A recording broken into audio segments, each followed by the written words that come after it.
Hey, and welcome to another Army Showcase. My name is Nicholas, and with me today I have Tanya, also known as the Warmistress to some of you, and we are showing off her Imperial Guard.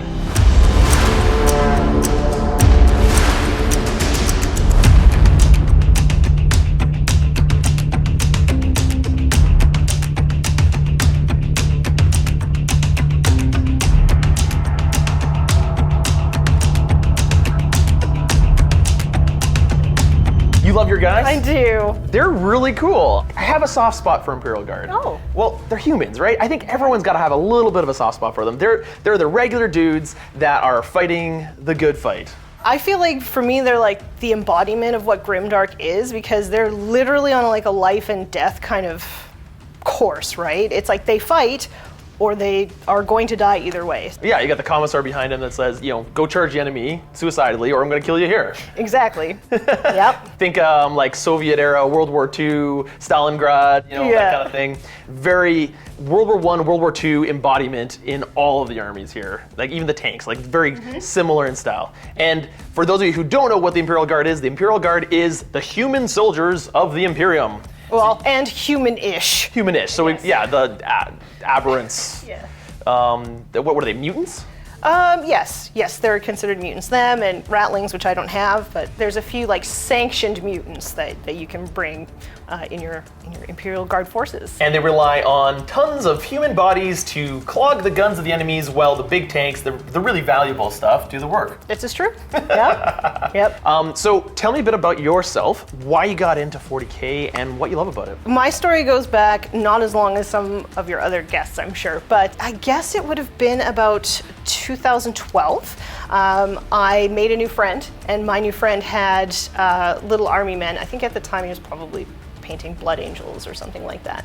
And he was painting them, and I was like, these are really cool. And then he's like, oh, there's a game that goes with them. And I was like, what?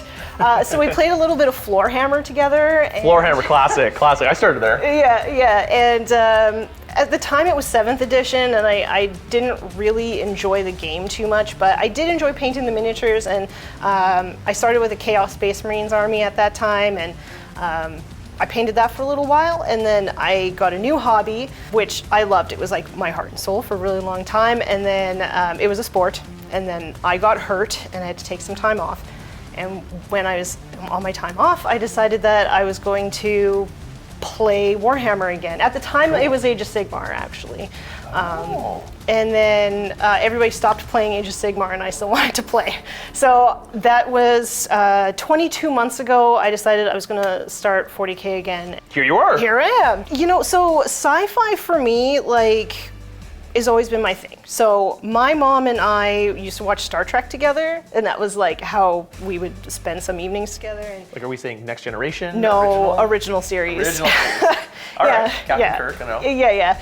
And so that's where my love of sci-fi kind of started. And then I went on to like Next Generation and Battlestar Galactica and stuff like that.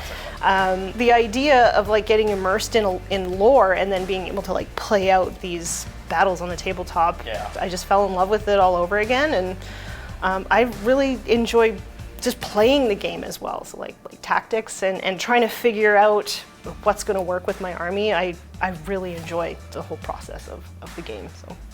So have you been to a lot of tournaments before, or do you mostly play casual? I guess I don't actually, I play casual, but a lot of the times I'm still like testing stuff out. Yeah. But I have started going to tournaments, actually.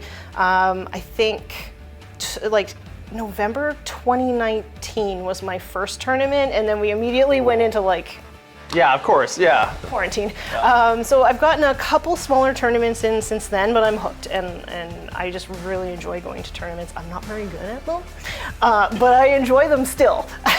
Events are a ton of fun. I haven't had much success in recent years, but they are a ton of fun to meet new people and to try new things and encounter armies and tactics. I never knew that could do that. Yeah, and see the hobby on display at tournaments as well. It's amazing. Yeah, and you get to see cool armies like this. When you go to a tournament, are you running the classic Imperial Guard style where you just have a whole bunch of bodies and big tanks behind? Is that what you like to run? Why do you like to play Imperial Guard? I don't think that I actually play what would be considered the meta army, because that's a lot of bodies. And I know it looks like that's a lot of bodies. It's actually not a lot of bodies. That would be probably like the minimum that you would have in a 2,000 point army in order to play competitively. And that's not necessarily how I play. I really enjoy the tanks. I don't know what it is about them, but I love everything about like this giant like rolling piece of artillery or a Leman Russ just like, you know, maybe one-shot killing stuff sometimes. I mean, sometimes not, but, and I like when they explode and do damage to other things. You love explosions! I love explosions! I gotta say, if I was collecting Imperial Guard, which I actually do have about 3,000 points with myself, tanks and artillery.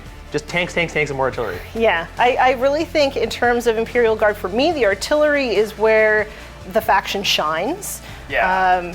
So, like, don't leave home without it, folks. I mean, and they're so fun. Yeah. So tell me about your army here a little bit. So I see this is you got some artillery here, some tanks here, some hellhounds, a little bit of transports, and a bunch of infantry. Yeah. Walk me through your army here. What do you got? So I have 4 Leman Russes, so that's those guys on the back there. I've got 2 battle cannons. So a lot of this is actually an army that I used in 8th edition.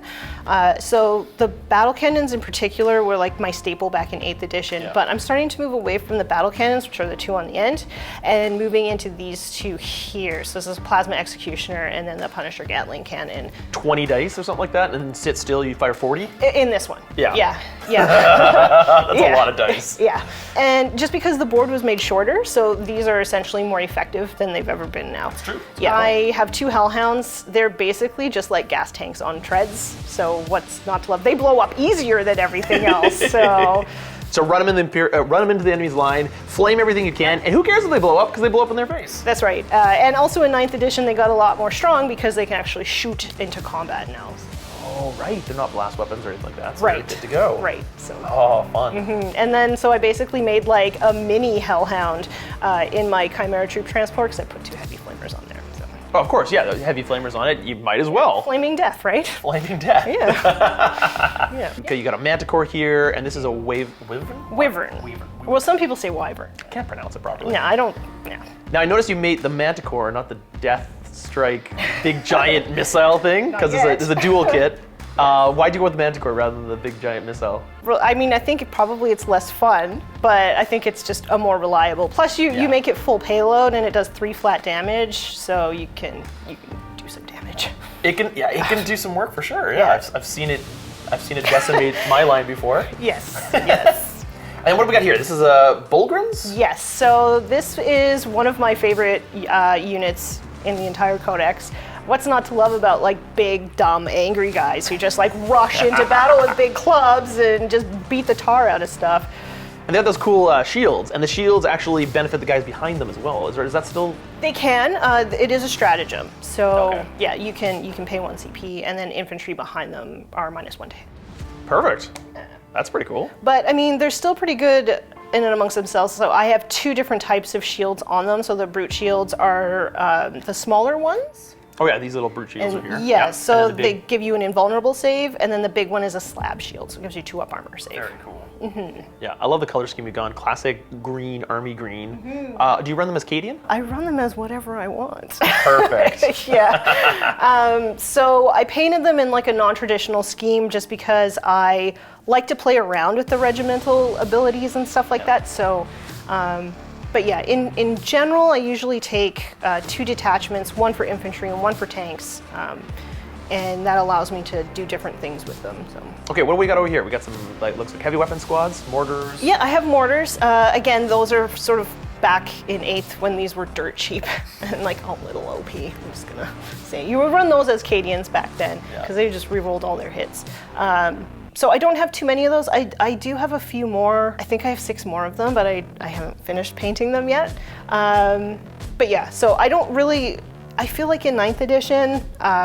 You really want to be moving forward. Mobility is key. Right? It's very important. So, and these guys, they really benefit from staying still. So for me, they don't really suit how I'm playing in 9th edition, so I don't actually bring them out that often, which is a shame. But. Okay. Yeah. Fair enough. And I see a Scout Sentinel there. Those are very fast. They are very often fast. Used to go forward and take objectives quick. Yeah, I've actually, it's a new unit for me. I never had one before, but I'm really enjoying it. It has a pre-game move, it moves really fast. It's either going to draw fire from things that do more damage because it only has a heavy flamer on it, or it'll be ignored and it'll get me points either through engage on all fronts, or it'll just go and like grab an objective. Yeah. Win-win. Yeah, it's actually really useful, surprisingly, because it's not that tough. All right, I see a little baby tank over there. I'm pretty sure that's from Forge World. Isn't that the Krieg like siege tank? Like it like dives underneath and blows up? Oh well, it's a Cyclops demolition vehicle, so it's a suicide unit. It gets to shoot once. Cool. Okay, how does it work?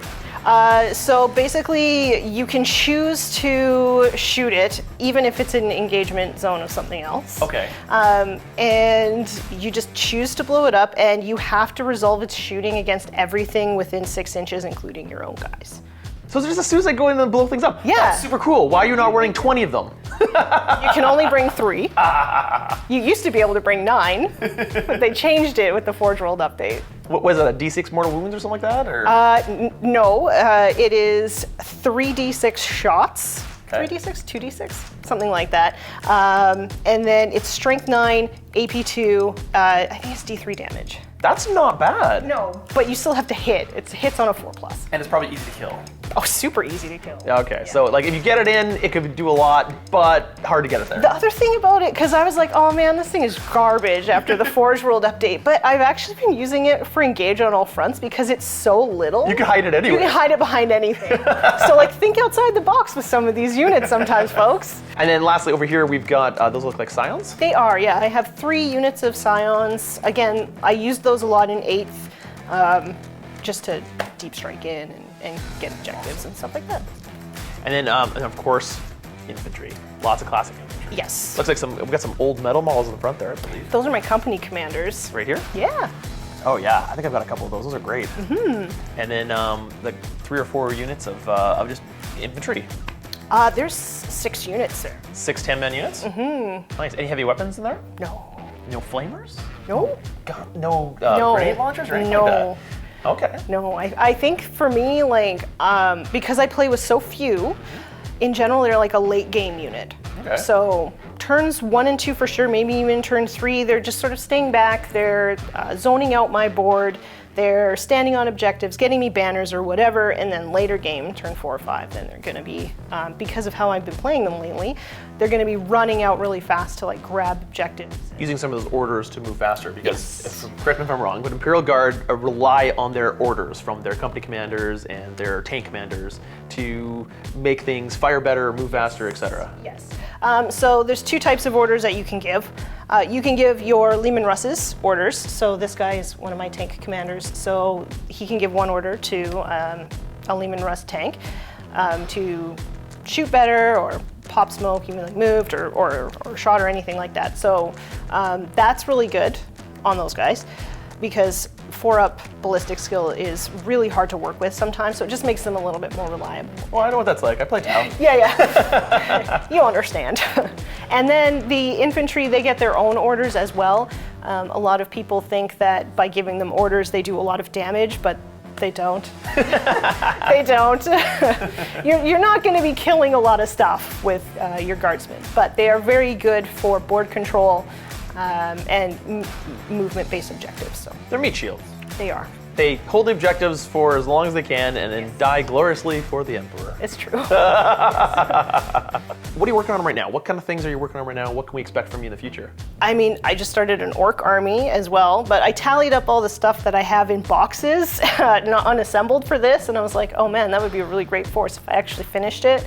So I think that I'm going to be working on like orcs, and then I'll switch back to Imperial Guard, and then orcs, and I'm also working on a Slaanesh Demons army. So, Oh, fun. There you go. you know, then you got all your flavors covered, right? So you got Imperial, you've got Xenos, and you've got Chaos. But in terms of that, like, I stay really busy with all of my other projects. What's the other projects you do? Like, what do you generally do? So I stream on Twitch, I paint on Twitch, I do a YouTube channel as well, a little YouTube channel. I co-host Forge the Narrative podcast, and I do a morning show with Scardcast. That's cool. On Twitch, Tuesday through Friday. Nice. Yeah. I'm assuming if they would want to see more, they could tune into those, or do you have an Instagram or something like that? I have an Instagram where I do daily updates as well. Very cool. Lastly, for someone maybe just wanting to start either Imperial Guard or 40K in general, do you have any advice for new players? Do you have any thoughts or advice that you really want to make sure that people know, whether from your experiences of playing Warhammer or just in general Imperial Guard? Any advice? If you're going to be starting playing Imperial Guard, be prepared for your stuff to die. Imperial Guard is not very tough, so be prepared for your stuff to die, but also you can win games with like 3 things left on the table. So really, especially in 9th edition, just be prepared to dig out those points wherever you can, and just don't be afraid to take units that you love. Like, even if people say that the units are not very good, take them because you love them. That was my Hellhounds in 8th edition. Everybody's like, why do you take those? Those are not very good at all. And you know what? Like, I learned how to play them, I learned how they worked, and now I'm coming into 9th edition and they're really strong. So just play the units that you like. That's fantastic. Well, thank you so much for coming on. This has been a joy to see your army. We have a battle report with Tanya facing off against Steve, and we'll see who wins that one. But look forward to that in the future. We're excited to show more armies. We'll be showing more armies in the future. But for now, Tanya, you want to sign off with me? You basically say, play on. All right, ready? So until we see you next time, play on. Oh, nailed it. Right?